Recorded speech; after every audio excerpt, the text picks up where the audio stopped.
Hey y'all, welcome or welcome back. In this video, I'm going to show you how to draw a plus size croquis walking down the runway using a reference photo.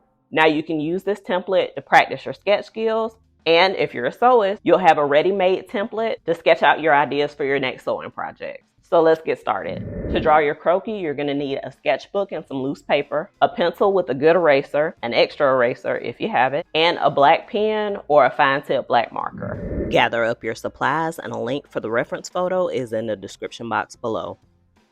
Here's the reference photo we'll be using today. This model is confidently striding down the runway, and we'll be capturing that in our croquis. The key to getting the proportions right is to plot out the skeleton frame first. We're going to work from the top down, so starting off with the head, you're going to trace out that oval shape. Next, draw a horizontal line across the shoulders. You're going to draw another horizontal line across the smallest part of the waist. And you're going to draw one more across the widest part of the hips. Next, you're going to draw a line down the center front of the body from the middle of the neck all the way down to the crotch. Now we're going to make some small circles to mark the joints. So starting off at the shoulders, the elbows, the wrists, the knees, and the ankles. Now we're just going to connect those dots for the arms and legs.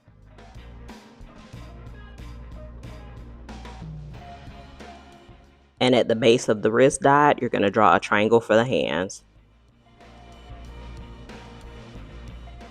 You're going to repeat the steps for the legs, starting off at that bottom hip line and carrying your lines all the way down from the knees to the ankles. And don't forget to draw the triangle for the feet at the bottom of the ankle dot. Now that we've got the skeleton plotted out, we're going to trace it onto our sketch paper. I'm going to use my handy dandy light pad for the tracing portion. This tool is totally optional, but I can tell you it's a definite game changer. And if you'd like to get your hands on one, I'll leave a link for it in the description box below. The main reason why I'm constantly singing the Lightbox's praises, y'all, because when I was a kid, I was drawing all the time, literally like always. And one of my favorite things to do was trace the illustrations on the front of my mom's sewing patterns. I would trace them over and over and over until I could draw them just from looking at them. Now keep in mind, this was the late 80s, early 90s, so no fancy light boxes back then, or at least not in my house. But my mom was so creative. She had this genius idea, so she put a small lamp under our glass coffee table, and boom, instant light box. It was the perfect setup. So I can tell you from personal experience, tracing really does help you improve your drawing skills. So if you're practicing, definitely don't be afraid to start by tracing, and trust me, it's an awesome way to get better. And the light pad definitely helps too. Now, as I'm looking at our skeleton frame, I realized I forgot to trace over the bust line, so I'm going to go ahead and make that correction now. So I'm just going to draw the horizontal line across the bust line on the reference photo and also on our sketch. Go ahead and add that line to your drawing too. Now let's go ahead and start building the basic shapes for the body. So we're going to start off by making a cylinder shape right up underneath the base of the head and carrying it all the way down to the shoulder line. Under the bust line, we're going to draw 2 half circles meeting at that center front line.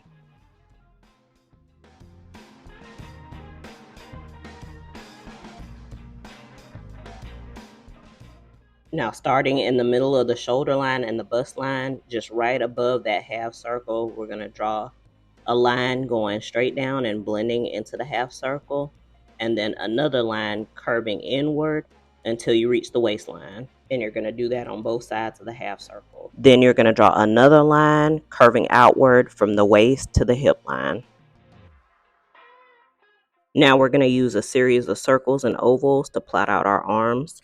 So from the shoulder circle on each side, you're going to draw a circle on the top third of that line for your arm. Then right up underneath that circle, in the bottom 2/3 of that line, you're going to draw an oval and taper it down to that elbow dot.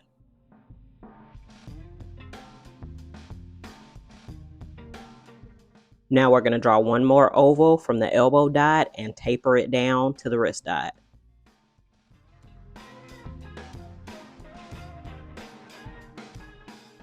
and then repeat that tapered oval on the other side.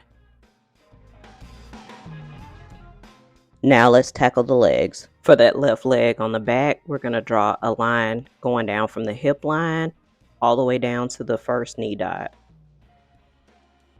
And we're going to take just a second to make a little guide triangle. So I want you to go back up to the waistline and draw a diagonal line all the way down to that center line and then bring it back up to the waist. Now we're going to finish up the leg. On the right side of the end of that hip line, you're going to draw a curved line connecting to that second knee dot. Then you're going to come up to that guide triangle point and then draw another curved line and connect it with that second knee dot. And once you're done, you should have something that resembles a large oval on the right hand side. Let's go back over to this line on the left. I'm just going to thicken it up a little bit, but then you're going to take another curved line from that knee dot all the way down to that ankle dot on the left hand side. Now we're going to take a slight detour and go back up to the top of the torso. Now I'm going to draw another little guide triangle in from the end of that bust to the center of the waistline, and then back up from that center waistline all the way back up to the other side of the bust. And these triangle torso lines will come in handy later. Let's go up to the head and draw our neck. So we're going to draw a backwards L on the left hand side, and from the base of the neck all the way down to the shoulder dot, and then blend in that top circle and repeat on the right hand side with an L, taking it from the base of that neck or the base of the head oval all the way down into the shoulder dot, and then blend it all the way down into that first circle.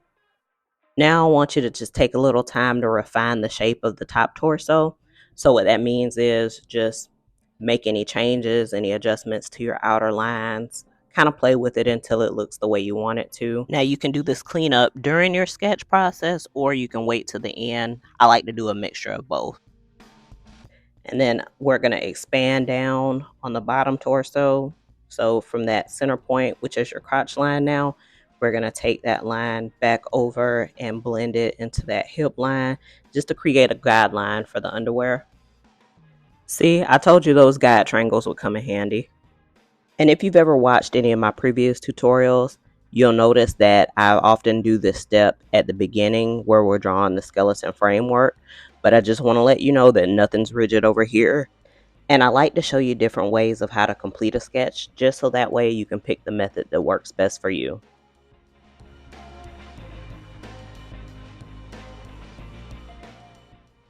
Now we're going to go back down to the bottom half of our sketch and finish up our legs. So I'm just kind of thickening up the lines over that outer oval on the right hand side just to define what would be the front leg. You're going to extend a short line on the left hand side of that right knee dot. Then on the right hand side on the base of your top oval, you're going to make a smaller oval and carry it over to that shallow line. On the outer edge of that oval, you're going to take a line and draw it down and taper it into the ankle dot. And you will repeat this on both sides. Then you can trace back over that area just to define the lower leg a little bit more. I'm also going to retrace over the lines for the left leg just to give that one a little bit more definition as well.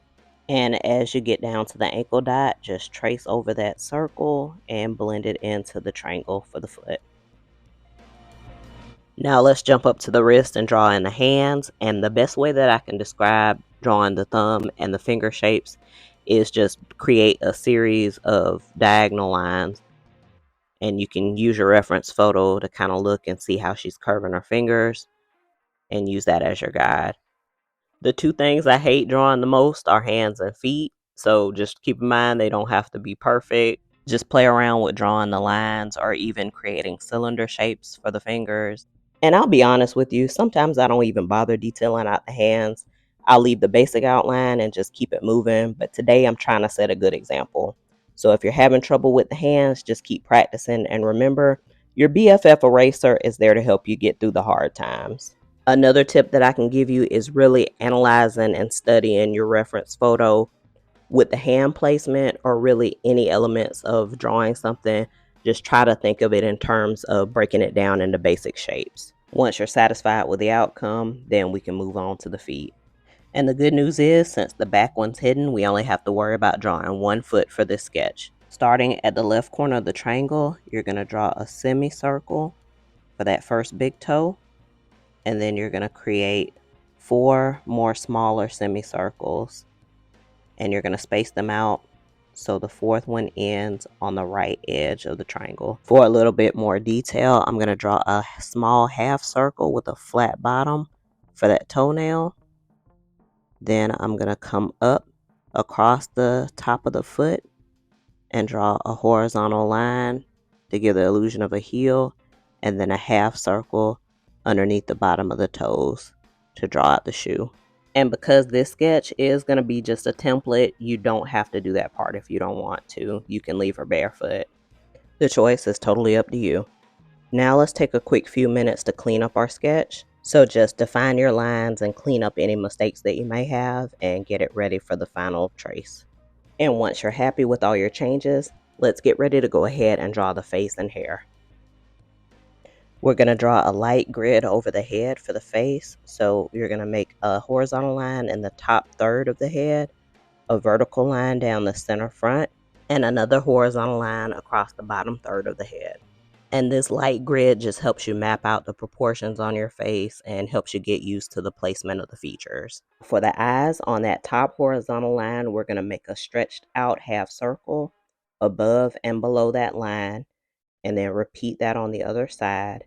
And you just want to make sure that your half circles meet at that center of the horizontal line. And you want the ends of where those 2 half circles meet to come to a little bit of a point.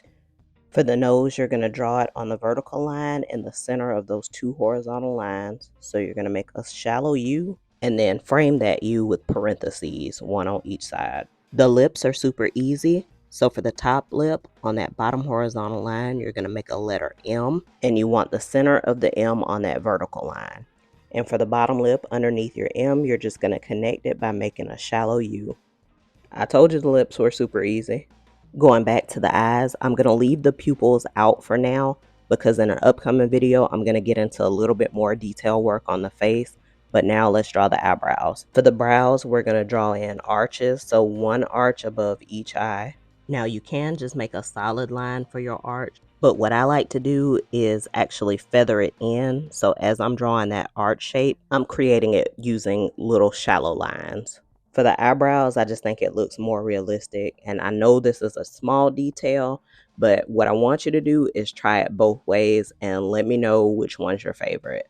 All right, and that's your basic face. And you can always play around with the details, add a little more, do a little less. It's all up to you. Now we'll move on to the hair. I'm going to keep the hairstyle in line with our reference photo. So what you'll want to do is start off at the top of the head and make light sweeping diagonal lines going all the way down to the shoulders. What I'm going to do for my lines is stop them right at the shoulders.